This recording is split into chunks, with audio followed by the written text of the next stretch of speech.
AR याङ्गुनबाट प्रश्न गरेका छन्। प्रश्न धेरै छन्। शरणगमन स्थित भएको उपासकको शरणगमन कसरी बिग्रिन्छ? अर्को, थेरवाद बुद्ध धर्मको विहार होइन। अरू विहार मन्दिरहरूमा गएर ढोग वन्दना गर्ने, दियो बाल्ने, काम सघाउने, समाज प्रेमले गए पार अनि माता पिताको प्रेरणाले गएर गर्ने व्यक्ति, दान पुण्य गर्ने व्यक्तिको कुशल पुण्य हुन्छ कि हुन्न? शरणगमन बिग्रिन्छ कि बिग्रिन्न? अर्को, पहिला गरेको अकुशलहरू सबै अहिले बुझेको बेलामा कुशल पुण्य गरेको शक्तिले पहिलाको अकुशल सबै अहिले कुशल पुण्य गरेकोले मेटिन्छ कि मेटिँदैन भनेर प्रश्न गरेका छन्।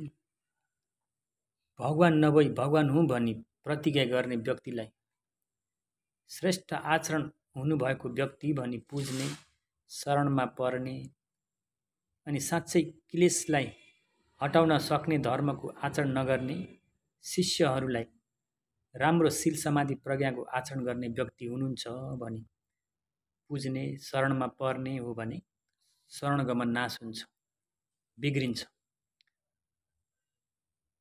पहिलेदेखि आफ्नो हृदयमा शरणगमन भए मात्र त्यो भएको शरणगमन बिग्रिन्छ भनी बुझ्नु उचित छ। पालीमा सेट्ठ वसेन भिज्जती भन्छ।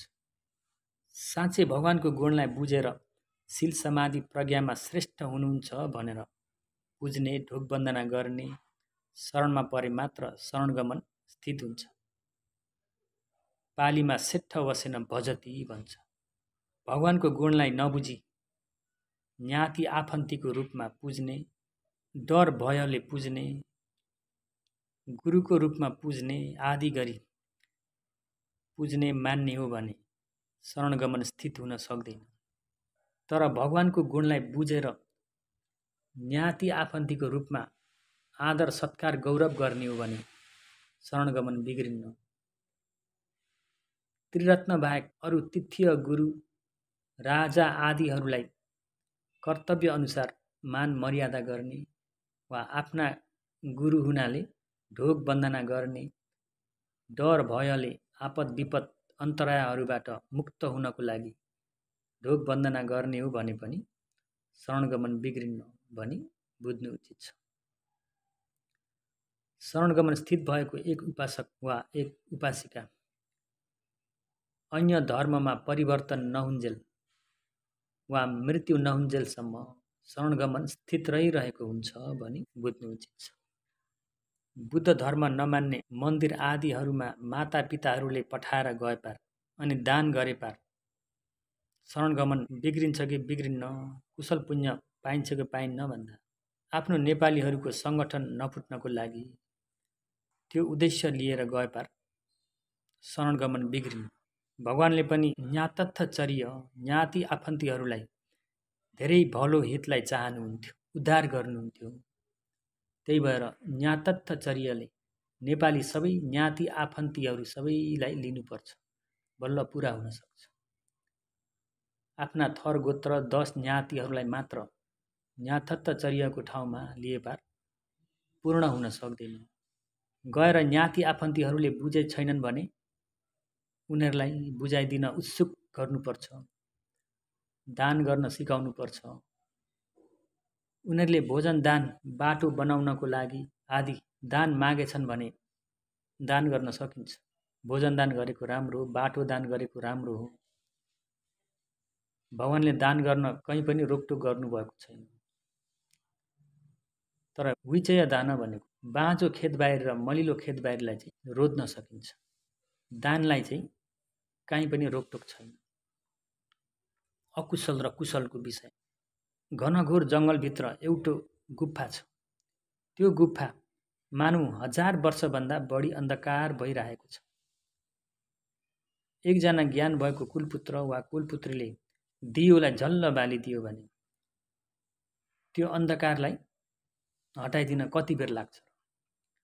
तत्क्षणमा नै सबै उज्यालो भएर आउँछ। धेरै वर्षको अन्धकारलाई एउटो दियोले सारा अन्धकार सखाप पारिदिन्छ। अन्धकार भनेको अकुशल जस्तै हो, उज्यालो भनेको कुशल जस्तै हो भनी बुझ्नु उचित छ। त्यही भएर अकुशलको तेज शक्ति कम्ती छ, कुशलको तेज शक्ति पावर बढी छ। कुशल गर्ने मन उत्पन्न भयो भने, श्रद्धा भन्ने बल जाग्यो भने, श्रद्धालाई भगवानले बल भन्नुभयो। श्रद्धा पूर्वङ्गम, वीर्य, सती, समाधि, प्रज्ञा सबै पछि लागेर आउँछ। श्रद्धाले गर्दा 5वटा बल पूर्ण भएर आउँछ। श्रद्धा बल, वीर्य बल, सती बल, समाधि बल, प्रज्ञा बल। श्रद्धा छैन भने अरू पछि लाग्न सक्दैन। सत्व प्राणी भएर आएपछि 5 प्रकारका वेदनाहरूको सुख दुःख भोग गर्नु पाउने स्वाभाविक नै हो।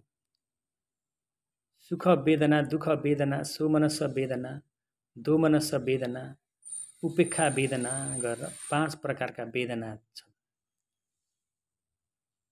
ती 5 प्रकारका वेदनाहरूलाई प्राणी भएर आछन् भने भोग गरेर बस्नुपर्छ। ती मध्ये सुख वेदना र सोमनस वेदनाहरू राम्रा खालका वेदनाहरू हुन्। सुख खुसी पार्ने वेदनाहरू हुन्।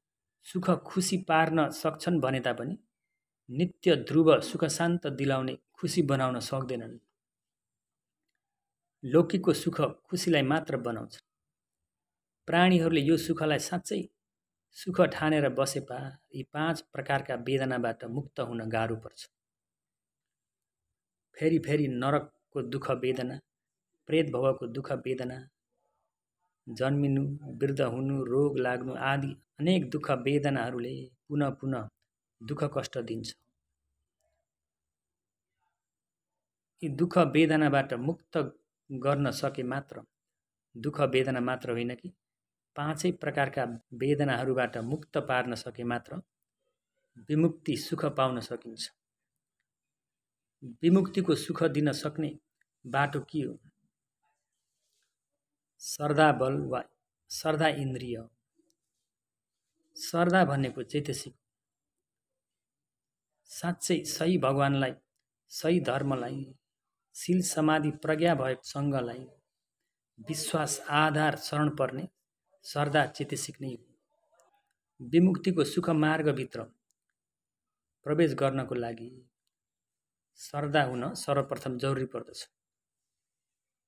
श्रद्धा भएर आयो भने अरू क्रमशः भएर आउँछ। वेदनाहरूबाट मुक्त हुन विपश्यनाको काम गर्दा श्रद्धा, वीर्य, सती, समाधि, प्रज्ञा 5वटा जुटेर घटबड नहुनको लागि सतीले संरक्षण गरेर एकनाश गर्दै गए यो लोकोत्तर ज्ञान प्राप्त हुन सक्छ भनी बुझ्नु पर्यो। प्राणीहरूमा अनमत्तक संसारदेखि गरेका कुशल पनि छन्, अकुशल पनि छन्। बुद्धोत्पाद 9औं क्षणमा अकुशललाई कुशलले सबै नाश पार्न पनि सक्छ। अकुशलको अहोसी कर्म हुन सक्छ। अरत्त फल पुग्यो भने अहोसी कर्म बन्छ, सबै नाश पार्दिन सक्छ। कुशलको तेज शक्ति धेरै छ। यहाँ मिलिन्द प्रश्नमा राजा मिलिन्दरले नागसेन भन्तेलाई अकुशल र कुशलको बल शक्ति के को शक्ति धेरै छ भनेर प्रश्न गर्नुभएको छ। नागसेन भन्तेले महाराज अकुशल भन्दा कुशल धेरै बलवान छ। अनि त्यो कुरालाई मिलिन्द राजाले स्वीकार गर्नु भएन। राजाले भन्नुहुन्छ अकुशल गरेको व्यक्तिले प्रत्यक्ष भवमा नै दण्डभोग गर्नुपर्छ, जेलखानामा थुनाइ खानुपर्छ, हात खुट्टा काटाइ खाने, टाउको काटाइ खाने, जिउँदै सुलले रोप्ने, भाला आदि शस्त्रहरूले दुःख दिने, त्यस्तो दुःख भोग सहनुपर्छ। कुशल गर्ने व्यक्तिले प्रत्यक्ष भवमा के पाउँछ र? दान पुण्य गरेर, शील पालन गरेर, उपोषत बसेर प्रत्यक्ष सुखभोग गरेर बस्न पाउने के फल छ कुशलको भनेर मिलिन्द राजाले फेरि प्रश्न गर्नुहुन्छ। महाराज मन्धातु चक्रवर्ती राजा, नेमी राजा, साधिन राजा, गुत्तिल वीणा बजाउने वीणावाला यी 4 जना व्यक्तिहरू प्रत्यक्ष भवमा नै नमर्दै जिउँदै त्रात्रिंश देवलोकमा पुग्ने व्यक्तिहरू हुन्। अनि राजाले त्यो विषयलाई फेरि प्रतिक्षेप गर्नको लागि भन्नुहुन्छ। भन्थे त्यो घटना धेरै भवजन्म बित्यो। भगवान जीवित हुनुभएको बेलामा प्रत्यक्ष भएको घटना भन्नुहोस् भनेर फेरि राजाले नागसेन भन्तेलाई प्रश्न गर्नुहुन्छ। महाराज पूर्णक दासले सारीपुत्र भन्तेलाई भिक्षा दान गर्नाले त्यो दान गरेको दिनमा नै सेठको पदवी प्राप्त भएको थियो। गोपालक माता रानीले आफ्नो कपाल केश 8 रुपियाँमा बिक्री गरेर त्यो 8 कापडले महाकात्यायन भन्ते प्रमुख 8 वर्गी भिक्षुहरूलाई दान गर्नाले त्यसै दिन चन्द्रप्रज्योत राजाकी महारानी भएकी थिइन्। सुप्पिया उपासिकाले गिलान भिक्षुलाई आफ्नो फिलाको मासु काटेर सुप दान गर्नाले 2 दिन भित्रमा नै नरम मासु पलाएर जस्ताको तस्तै भएको थियो। मल्लिका देवीले भगवानलाई यवको मिठाई दान गर्नाले त्यसै दिनमा नै कौशल राजाकी अग्र महारानी भइन्। सुमन फुलवालाले 8 मुठी सुमन फुलहरूले भगवानलाई पूजा गर्नाले त्यसै दिनमा नै धेरै धन सम्पत्ति सुख प्राप्त भएको थियो।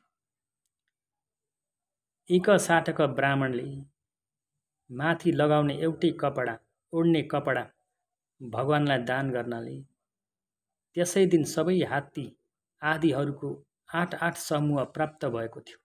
यी व्यक्तिहरू सबै भगवान जीवित हुनुभएको बेलामा प्रत्यक्ष फल पाएका व्यक्तिहरू। अनि राजालाई चित्त बुझेन। भन्ते 6 जना व्यक्ति मात्र रोजेर देखाउन सक्नुभयो तपाईले। मैले एकै दिनमा अकुशलको विपाक 100,000 युद्धमा लड्दा धेरै मरेर जान्छन्। नराम्रो अकुशलले नै कुशललाई जित्छ। अकुशल नै बलवान छ जस्तो लाग्छ। कुशल कमजोरता छ भनेर मिलिन्द राजाले फेरि भन्नुहुन्छ।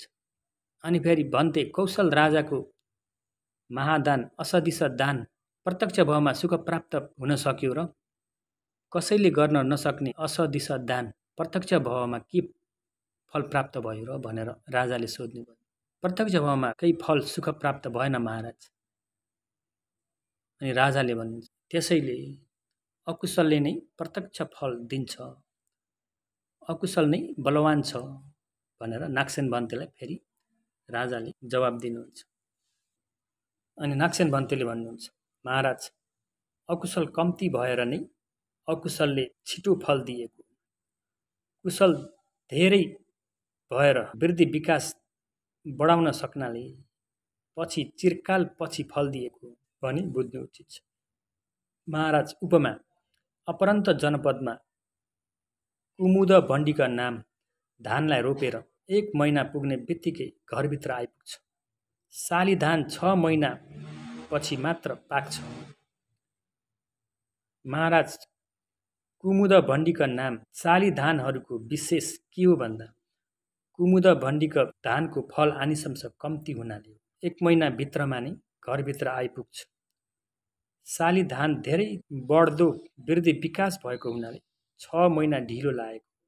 अनि राजाले भन्थे कुमुद भण्डीका नाम धान दास कर्मचारीहरूलाई योग्य भएको धान हो। साली धान चाहिँ राजाहरूले खाने खालको धान हो। महाराज यस्तै गरी नै बुझ्नु पर्यो।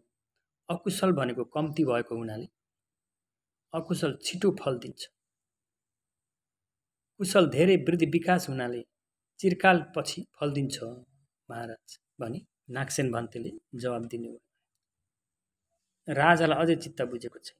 नागसेन भन्तेले फेरि बुझाउनुहुन्छ, फेरि समाधान गर्नुहुन्छ कि महाराज प्राणघात आदि अकुशल गर्ने व्यक्तिलाई जेलखानामा थुन्ने, बाँध्ने, टाउको काटिदिने आदि दण्ड दिए जस्तो त्यस्तै कुशल पुण्य गर्ने व्यक्तिलाई जाँच गरेर बोलाएर धन सम्पत्ति पुरस्कार इनाम दिन्छन् र भनेर नागसेन भन्तेले सोध्नुभयो।